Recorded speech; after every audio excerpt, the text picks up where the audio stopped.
Do you have comfort friends? And I'm using the term friend loosely because we all need people that can sit with us and be with us and we know they're there. I mean, I have several people in this room that I wouldn't have made it this far without them. It's not what I'm talking about. I'm talking about they make you feel better for 5 minutes.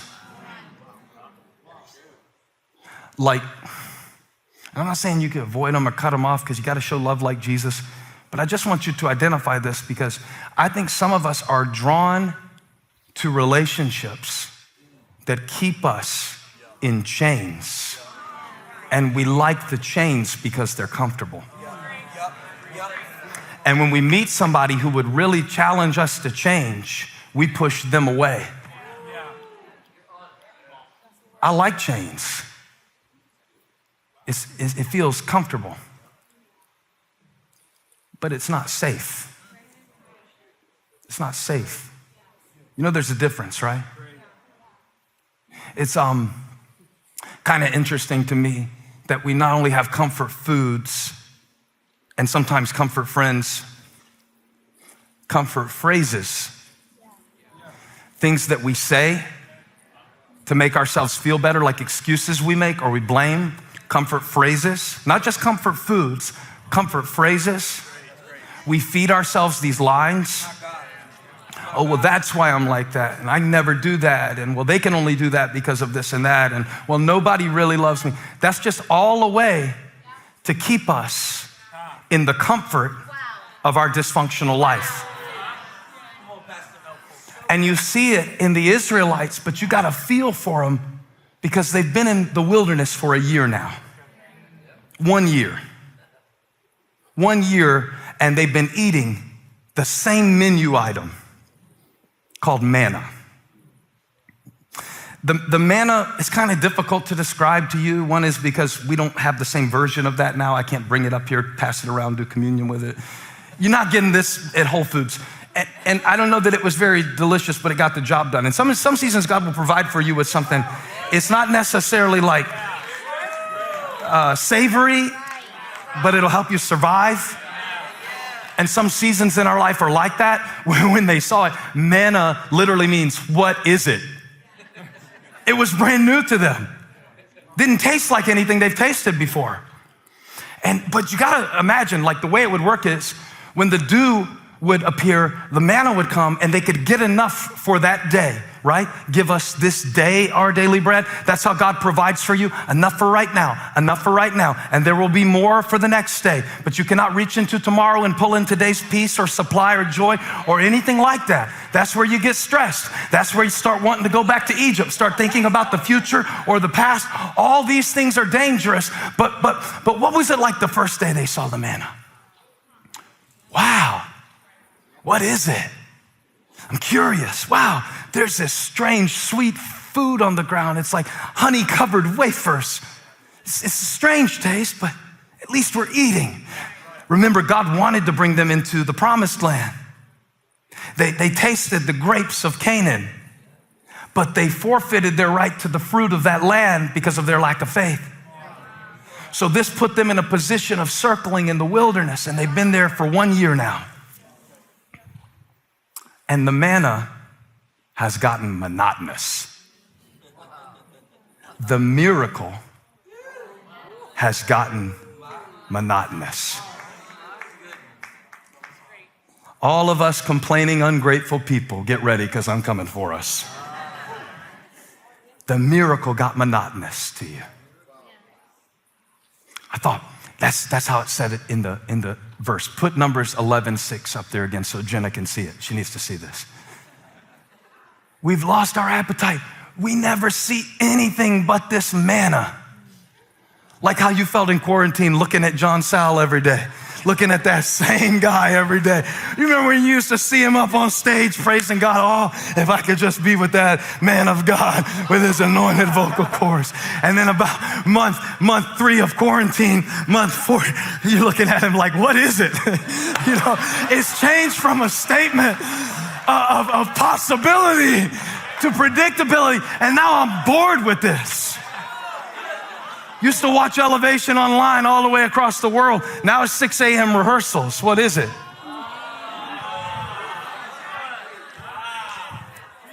That's what amazes me about how you stay excited. I love that. Because to eat the same thing every day. So I thought, what got them in trouble? I thought what got them in trouble is that they had the same thing every day. And so they started complaining, oh, we want the fish of Egypt. The fish of Pharaoh, oh, so good. I'm sick of this manna. I'm so tired of this manna. I'm so tired of this man. I'm so tired of this woman. I'm so tired of this life. I'm so tired of this thing. It's the same every day. But I had to keep studying it for the context, because that's where the key was to me understanding what really happened here. What made them want to go back to a place where they were slaves? What made them want to give up their right to freedom, to go back into their role as slaves? See, on one hand, the manna was the same every day.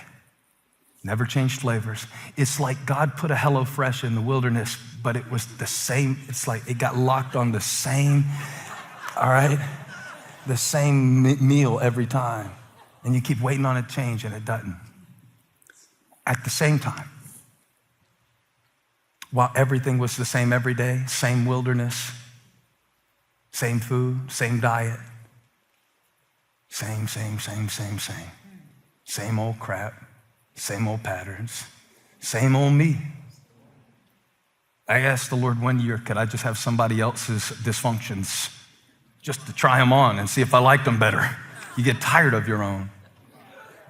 At the same time that everything was the same and they were sick of it, everything had changed. At the same time that they were eating the same food every day, I want to see if you can relate to this. At the same time that they were doing the same thing every day, gathering the same manna. Okay, we take it this day, we leave it on Sunday, we get, on Saturday, we get twice as much before the Sabbath, and then we rest. At the same time that they're going through this gridlock system of the same, everything has changed. They've never been free before. Not for 400 years at least. And everything has changed. And everything is the same every day. And it is the combination of everything feeling the same, mundane, boring, along with the instability of everything that you've ever known going away, that causes them to crave something that almost kills them.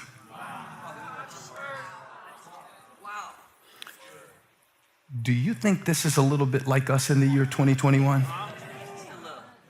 Where it feels like everything changed, and at the same time, every day just feels like another replay.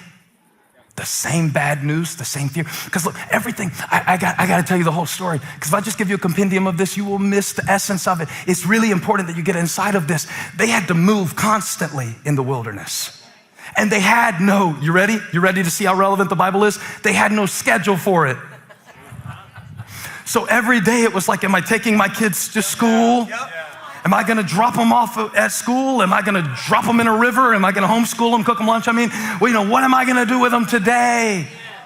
So it was day by day. The manna was day by day, but it was the same. But everything had changed. And so at first I thought, okay, well, they just wanted a change, but no, they wanted the same, but they wanted a change, but they wanted the same. And they were stuck in between. And in between you have nothing. That's what Bono said. Bono said one time they were about to break up U2. He said, and in order to get to the next expression of the band, you have to reject the first one. And in between, you have nothing. That's what it feels like at first. So to fill it, you want to go back to what you know, right? That's why we can preach these sermons, I want you to leave your life of sin behind. And that sermon feels good for 5 minutes. Okay, I'll give you 15 minutes. I'll even give you 3 days. But see, that doesn't really change anyone, because what is happening as you are embracing your new nature in Christ is you got out of Egypt, but all of Egypt is not out of you yet. And it's not that you're not a real Christian, and it's not that you're a bad person, and it's not you need somebody to beat you up. You sprawl, cross face. I got something on top of me that I need to know how to deal with. I feel the famine, and then the question becomes, so where do you go when you feel the famine?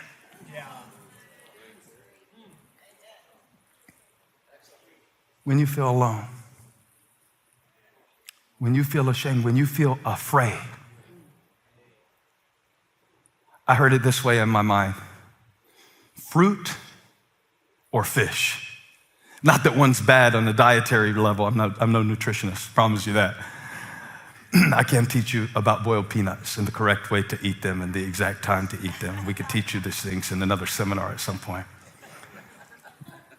But remember what God wanted for his people when he let them spy out the land, the grapes of Canaan? And then look what it's come to after 1 year in the wilderness. And think about what it's come to after a year of us going through a very unsettling time. And at the same time it's unsettling, it's completely boring. How can we be so bored and so scared at the same time? It's been 1 year in the wilderness. I remember when the first guy came to Elevation with a mask on, and I told security to keep an eye on him, because I'd never seen that before. This was before the pandemic, before the NBA shut down, before we had any clue that this was gonna be what it is. And I remember them telling me on a Saturday night, there's a guy here with a mask on. There's a guy here with a mask on. And we thought he was an alien. We'd never seen that before. And now the whole world feels like, no offense, but like a TSA checkpoint, where I don't know the rules from one thing to the next, and I'm completely disoriented. Like, if I wear a mask in some places, they're like, oh, that's great, you love your neighbor. Other, you're a communist, you're a conspiracy, Illuminati, you know, And so everything's so predictably stupid. Everybody's so predictably mad all the time. And so now I crave something stable. But watch this, chains aren't stable. They only make you feel that way. So now if I stay in Egypt, if I stay with meeting the need, if I stay with Pharaoh, whatever my Pharaoh is, I will never be full. That's the thing about Pharaoh's fish. We want fish like we had in Egypt. Really? You want whips like you had in Egypt? Come on. I want to get back to how it was. BC, before Corona. I want to get back to the old ways, the old times. I want to get back to how it was when I was having a nervous breakdown and I was on the verge of divorce. So yeah, get back to that. Garlic and onions and leeks. That's what they were talking about.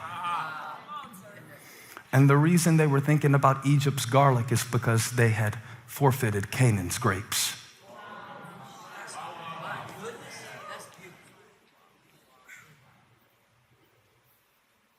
It's the same every day, and yet we can't plan anything.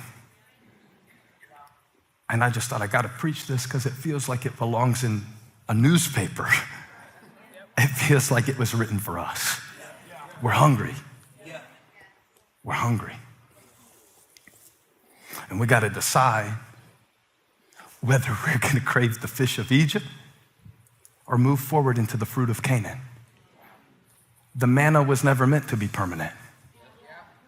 The manna was the mercy of God. You know the reason they didn't like the taste of manna? They weren't supposed to. God didn't want them to die in the wilderness.